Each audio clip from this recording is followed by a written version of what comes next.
अस्सलाम वालेकुम, I am Anees Fatima. Welcome to the medics pay point. इस प्लेटफॉर्म पे आपके लिए बहुत ज़्यादा कंसेप्चुअल एंड ट्रिकी वीडियोस बनाए जाते हैं, so don't forget to like and subscribe. Let's get started. आज हम लोग देखेंगे जो केमिकल इक्विलिब्रियम चैप्टर है, इसमें बहुत से वैसे तो कॉन्सेप्ट्स हैं, बहुत ज़्यादा ट्रिक्स हैं, बड़े लेंथी चैप्टर, लेकिन हम आज ट्राई करेंगे कि मैक्सिमम को कवर करने की। तो स्टार्ट करते हैं सबसे पहले कि हमें फाइंड आउट करना होता है कि यूनिट के पी और के सी के। वैसे तो हमें बहुत ज़्यादा ये हो जाएगा लेंथी और बड़ा लंबा प्रोसीजर रहेगा to find out the units, but here is a very simple trick for you people कि whenever you have to find out the units for the K C, you don't have to do the long procedures.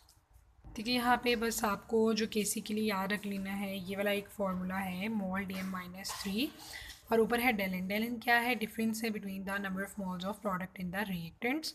तो इसको आपको just देख लेना है, find out कर लेना है, यहाँ पे इसकी वैल्यू पुट करनी है और उसके मुताबिक आप जो भी होगा यूनिट आप बड़े ही इजीली फाइंड आउट कर सकते हैं के सी और के पी के लिए, जैसे कि यहाँ पे किया हुआ है। एक एग्जांपल हम लोग देख लेते हैं। फॉर एग्जांपल अगर तो यहाँ पे डेल एन ज़ीरो आ रहा है, हमारे पास नंबर ऑफ मोल्स का डिफरेंस ज़ीरो है, तो के सी और के पी का कोई भी यूनिट नहीं होगा। ठीक है, ज़ीरो नहीं होगा, कोई भी नहीं होगा बल्कि। और इसी तरह अगर हमारे पास आ जाता है वन, इनका डिफरेंस मतलब डेल एन वन आ रहा है हमारे पास, तो यहाँ पे हमने डेल एन की जगह वन पुट किया तो ऐसे ही रहेगा और ये ऐसे रहेगा और नीचे बाकी सारी हमने वैल्यूज़ पुट करके फाइंड आउट कर लिए हैं। और यहाँ पे ये आपने चीज़ याद रखनी है कि जब नंबर ऑफ मोल्स रिएक्टेंट्स के इक्वल होंगे प्रोडक्ट्स के, तो के सी किसके इक्वल होगा? के पी के।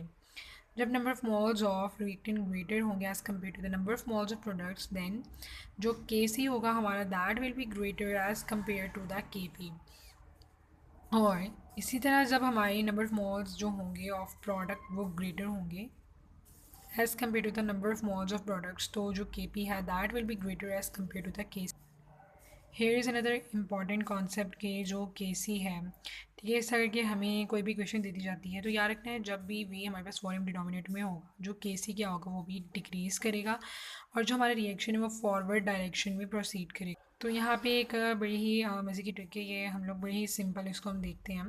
लाइक ऐसे करके ना कोई भी उन्होंने हमें क्वेश्चन दिया होगा, ठीक है, रेट एक्सप्रेशन, इसका हमने फाइंड आउट करना है कि इसके लिए कौन सा है। तो अब हमें तो नहीं पता चलेगा, तो इसके लिए दो बहुत सिंपल से स्टेप्स हैं। सबसे पहले आपने कर लेना है उसकी नंबर ऑफ़ जो मोल्स का डिफरेंस है वो फाइंड आउट कर लेना है। या तो होगा ज़ीरो या पॉजिटिव और नेगेटिव। ज़ीरो होगा तो वॉल्यूम क्या होगा? होगा ही नहीं हमारी इक्वेशन में। अगर तो नेगेटिव आएगा इसका आंसर हमारा जो वॉल्यूम है वो न्यूमरेटर में होगा, पॉजिटिव आएगा तो वॉल्यूम हमारा डिनोमिनेटर में होगा। सेकंड थिंग, अगर एक रिएक्टेंट होगा हमारे जो इक्वेशन में दी होगी तो उसमें जो रेट एक्सप्रेशन होगा उसमें A minus X something like that, इसका मतलब ए होगा उसके अंदर रिप्रेजेंट कर होगा एक रिएक्टेंट को। दो रिएक्टेंट्स होंगे तो वहाँ पे B something like B minus X होगा। अगर फॉर एग्जांपल तीन रिएक्टेंट्स हैं हमारे पास गिवन हमारे रिएक्शन में, तो वहाँ पे सी भी होगा। यहाँ पे देख लेते हैं कि एग्जांपल बड़ी सिंपल सी इसमें इस तरह की, इसके लिए हमने फाइंड आउट करने तीन ऑप्शन हमने बताना है, इनमें से कौन सा रेट एक्सप्रेशन है ये हमारी इस इक्वेशन का है। पहला स्टेप हमने क्या करना था, हमने डेल एन फाइंड आउट करना है फॉर दिस इक्वेशन। तो हमने यहाँ पे फाइंड आउट कर लिया, that comes out to be like number of moles of product minus number of moles of reactants. हमने यहाँ पे क्या कर लिया, ये है वन, हमने फाइंड आउट कर लिया। क्या है? पॉजिटिव। ऊपर हम देख लेते हैं, हमने कहा था कि अगर पॉजिटिव होगा तो वॉल्यूम हमारा कहाँ पे होगा? डिनोमिनेटर में। इन तीनों में हम देखते हैं यहाँ पे वॉल्यूम न्यूमरेटर में, तो ये वाला ऑप्शन तो बिल्कुल ही एक्सक्लूड हो गया। बाकी दो ऑप्शंस बचते हैं, इनमें क्या है, हमारा जो वॉल्यूम है that is in the denominator. इससे तो हमें ये क्लियर हो गया है कि हमारा जो आंसर इन दोनों में से ही एक है। सेकेंड चीज़ हमें देखनी है कि उसके रिएक्टेंट्स कितने हैं। एक रिएक्टेंट होगा तो मतलब ए होगा, दो तो बी भी होगा, तीन होंगे तो सी, इसी तरह ज़्यादा बढ़ते जाएंगे उतने ही अल्फ़ाबेट्स इस तरह होंगे यहाँ पे। तो यहाँ पे हम देखते हैं इक्वेशन में हमारे पास सिर्फ ए की रिएक्टेंट, तो इसका मतलब हमारे पास सिर्फ ए होना चाहिए, ए के अलावा बी सी डी नथिंग, कुछ भी नहीं होना चाहिए। तो यहाँ पे हम देखते हैं कि ये वाली जो हमारे पास है सेकंड वन ऑप्शन, इसमें सिर्फ ए है, तो ये हमारा बेस्ट सूटेबल रेट एक्सप्रेशन है फॉर आवर गिवन इक्वेशन। तो ये क्या होगा? करेक्ट। नेक्स्ट कम्स द कुछ आते हैं बहुत ही इंपॉर्टेंट रिलेशन, इनको आप याद रखना है। लाइक अगर एन पी इक्वल होगा एन आर के, number of moles of product होंगे number of moles of reactant के इक्वल, तो क्या होगा? कोई इफेक्ट नहीं होगा, रिएक्शन का होगा इक्विलिब्रियम पे, ना रिवर्स मूव करेगा ना फॉरवर्ड पे, और इसका रेट क्या होगा? इस तरह की ये चीज़ हमने डिस्कस की है। ठीक हो गया। और इन कंडीशंस में उसके बाद है अगर तो जो प्रेशर है इंक्रीज़ करेगा, लाइक जो number of moles of product क्या होंगे, number of moles of reactant से ज़्यादा होंगे number of moles of reactant से, तो क्या होगा? रिएक्शन हमारा कहाँ पे मूव करेगा? In the reverse direction. और ये और अगर होगा number of moles of product होंगे लाइक कम होंगे number of moles of reactant, तो रिएक्शन हमारा in the forward direction move करेगा। और इस कंडीशन में क्या होगा, इस कंडीशन में है जी प्रेशर हमारा ज़्यादा और वॉल्यूम होगा कम। इसका हमने कर लेना है वाइस वर्सा। यहाँ पे अगर हमारा प्रेशर डिक्रीज़ कर रहा होगा और वॉल्यूम हमारा इंक्रीज़ कर रहा होगा, तो अगर नंबर ऑफ़ जो मोल्स ऑफ प्रोडक्ट होंगे, number of moles of reactants ज़्यादा, तो रिएक्शन हमारा फॉरवर्ड मूव करेगा। इसी तरह पाकिस्तान में भी हमने वाइस वर्सा कर लेना है। फिर आ जाते हैं हम in case of the temperature, lastly देख लेते हैं हम। यहाँ पे दो तरह की कंडीशन होंगी, या तो एंडोथर्मिक रिएक्शन होगा या exothermic. Among the endothermic reaction में अगर हम टेम्परेचर इंक्रीज़ करेंगे, रिएक्शन फॉरवर्ड में मूव करेगा।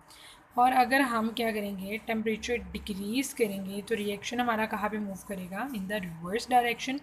जबकि जो एक्सोथर्मिक हमारा है रिएक्शन, इसमें हम टेम्परेचर इंक्रीज़ करेंगे तो ये मूव करेगा हमारा रिएक्शन कहाँ पे, इन द रिवर्स डायरेक्शन। और एक्सोथर्मिक रिएक्शन है और टेम्परेचर हम उसका डिक्रीज़ कर रहे हैं, तो कहाँ पे मूव करेगा हमारा reaction, in the forward direction. तो इसको हम देख सकते हैं कि जो एक्सोथर्मिक रिएक्शंस में क्या होता है, हमारे पास जो हीट होती है, टेम्परेचर होता है, वो हमें मिल रहा होता है अमंग द प्रोडक्ट्स।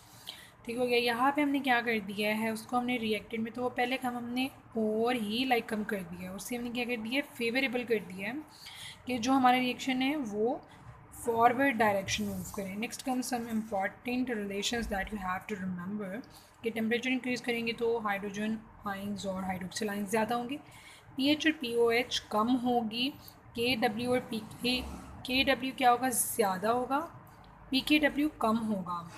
जो के ए है और के बी है वो ज़्यादा होगा, पी के ए और पी के बी कम होंगे। ठीक है, इनको हमने अच्छे से मेमोराइज़ कर लेना है। नेक्स्ट कम्स के एसिडिटी, इसके डायरेक्टली प्रोपोर्शनल है के ए के, inversely proportional to P K A और inversely proportional to K B, but directly proportional to P K B. और बेसिसिटी का इसके ऑपोजिट है, like it's directly proportional to K B, inversely proportional to P K B, inversely proportional to Ka, and directly proportional to pKa. That was all about today. Thank you so much.